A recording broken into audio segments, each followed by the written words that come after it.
तो दोस्तों, आज की कहानी है राजा और बूढ़ा व्यक्ति।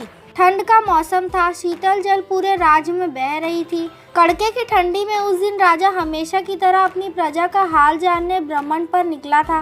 महल वापस आने पर उसने देखा कि महल के मुख्य द्वार पे एक बूढ़ा व्यक्ति बैठा हुआ है।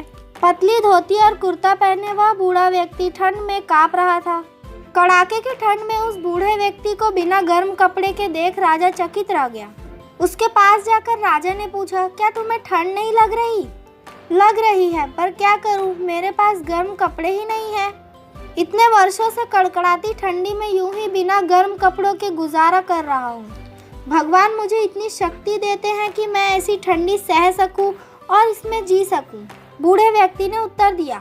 राजा को बूढ़ा व्यक्ति पर दया आ गई। उसने उससे कहा, तुम यहीं रुको, मैं अंदर जाकर तुम्हारे लिए गर्म कपड़े भिजवाता हूँ। बूढ़ा व्यक्ति प्रसन्न हो गया। उसने राजा को कोटि कोटि धन्यवाद दिया। बूढ़े व्यक्ति को आश्वासन देकर राजा महल के भीतर चला गया, किंतु महल के भीतर जाकर वह अन्य कार्यों में व्यस्त हो गया और बूढ़े व्यक्ति के लिए गर्म कपड़े भिजवाना भूल गया। अगली सुबह एक सिपाही ने आकर राजा को सूचना दी कि महल के बाहर एक बूढ़े व्यक्ति का मृत शरीर पड़ा है। उसके मृत शरीर के पास जमीन पर एक संदेश लिखा हुआ है, जो बूढ़े व्यक्ति ने अपनी मृत्यु के पूर्व लिखा था।